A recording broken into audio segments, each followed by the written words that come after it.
আসসালামু আলাইকুম। কুকিং হাউজের আজকের আয়োজনে আপনাদের সাথে শেয়ার করব মজাদার পাস্তা রান্না। আজকের এই পাস্তা রান্না করব আলু আর চিকেন দিয়ে। সকাল বা বিকালের নাস্তায় এই পাস্তা পরিবেশন করতে পারেন, খেতে খুবই মজার এবং টেস্টি। এখনো যারা আমার চ্যানেলটি সাবস্ক্রাইব করেননি তারা প্লিজ আমার চ্যানেলটি সাবস্ক্রাইব করে নেবেন। আমি এখানে ২ কাপ পরিমাণ পাস্তা নিয়েছি। আর এখন বাজারে বিভিন্ন শেপের পাস্তা পাওয়া যায়। এখানে আপনাদের পছন্দমতো যেকোনো শেপের পাস্তা ব্যবহার করতে পারেন। এখন এই পাস্তাগুলোকে আমি সেদ্ধ করে নেব। আর এখানে আমি নিয়েছি ১ কাপের থেকে একটু কম পরিমাণ চিকেন। আমি চিকেনটাকে এভাবে ছোট টুকরো করে কেটে নিয়েছি। চিকেনটা ভালোভাবে ধুয়ে পানিটা ঝরিয়ে নিতে হবে। আর আজকের এই পাস্তার মধ্যে আমি আলু দিয়ে রান্না করব। আমি এখানে মাঝারি সাইজের ২ টা আলু এভাবে ছোট কিউব করে কেটে নিয়েছি। পাস্তাটা সচরাচর আলু দিয়ে রান্না হয় না, তবে আজকে আমি আলু দিয়ে রান্না করব। আর আলু দিয়েও কিন্তু পাস্তা রান্নাটা খেতে ভীষণ ভালো লাগে। আর এখানে নিয়েছি ১ কাপের মতো গাজর কুচি। আর গাজরটাও আমি ছোট্ট কিউব করে কেটে নিয়েছি। আর নিয়েছি মাঝারি সাইজের একটা টমেটো। আর টমেটোটাও আমি ছোট কিউব করে কেটে নিয়েছি। পাস্তা সেদ্ধ করার জন্য আমি আগে থেকে পানিটা জাল দিয়ে ভালোভাবে ফুটিয়ে নিয়েছি। এবার এই পানির মধ্যে ১ চা চামচ পরিমাণ লবণ দিয়ে দেব।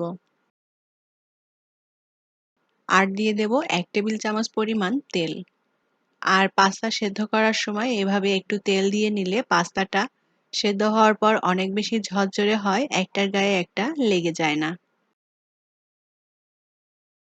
এবার এর মধ্যে পাস্তাগুলো দিয়ে দেব।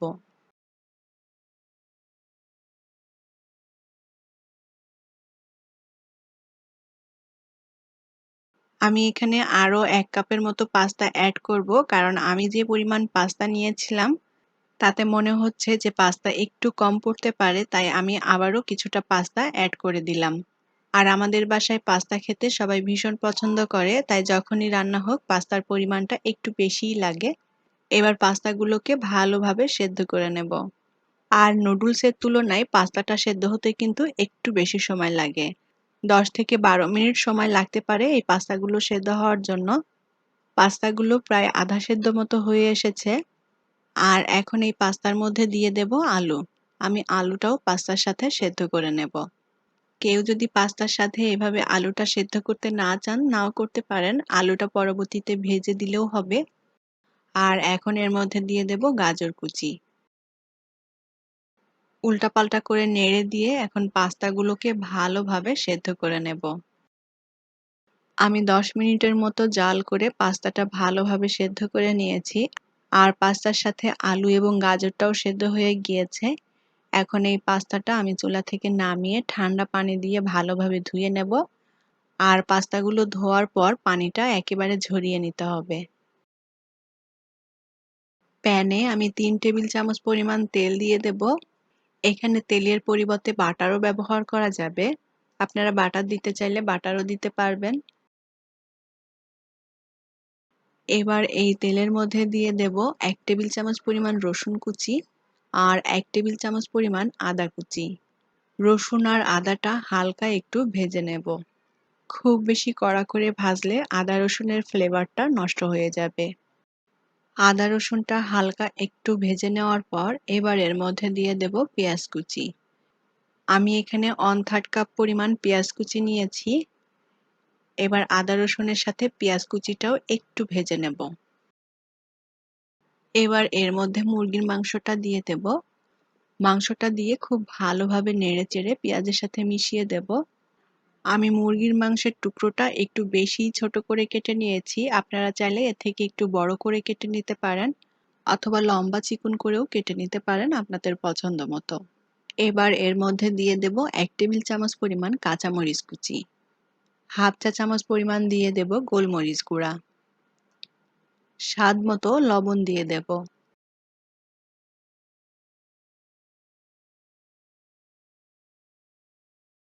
আবারও খুব ভালোভাবে নেড়েচেড়ে চিকেনটা ভেজে নেব। আর চিকেনটা সেদ্ধ হতে কিন্তু খুব বেশি একটা সময় লাগবে না, যেহেতু খুবই ছোট টুকরো করে কেটে নিয়েছি। অল্প সময়ের মধ্যে চিকেনটা রান্না করা হয়ে যাবে।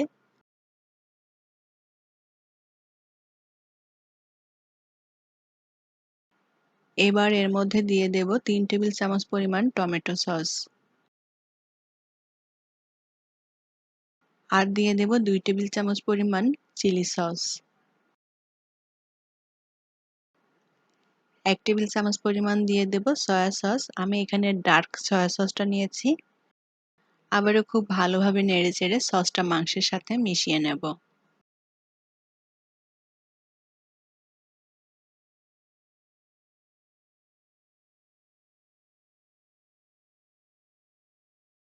এখন দিয়ে দেব টমেটো কুচি। টমেটো কুচি দিয়ে ভালোভাবে নেড়েচেড়ে একটু ভেজে নেব। চিকেনটা ভালোভাবে ভাজা হয়ে গিয়েছে। এখন এর মধ্যে সেদ্ধ করে রাখা পাস্তা দিয়ে দেব। পাস্তাটা দিয়ে উল্টাপাল্টা করে নেড়ে সবকিছু একসাথে ভালোভাবে মিশিয়ে দিতে হবে। খুবই মজার একটি পাস্তার রেসিপি। আর এটা সকাল বা বিকালের নাস্তার জন্য তৈরি করে নিতে পারেন। খেতে খুবই ভালো লাগবে। আর এই পাস্তাটা কিন্তু বিভিন্নভাবেই রান্না করা যায়। একেকটার একেক রকম স্বাদ। তবে যেভাবেই রান্না হোক পাস্তা খেতে কিন্তু খুবই ভালো লাগে। স্বাদ মতো কিছুটা লবণ দিয়ে দেব। আর দিয়ে দেব পাস্তার যে মসলাটা থাকে সেই মসলাটা, কিছু ধনিয়া পাতা কুচি দিয়ে দেব।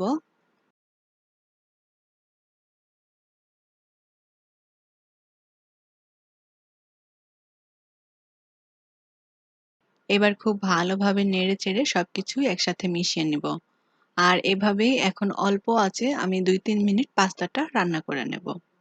যারা এখনো আলু দিয়ে পাস্তার এই রেসিপিটি ট্রাই করেননি তারা অবশ্যই একবার বাসায় ট্রাই করে দেখবেন। আশা করছি আপনাদের ভালো লাগবে।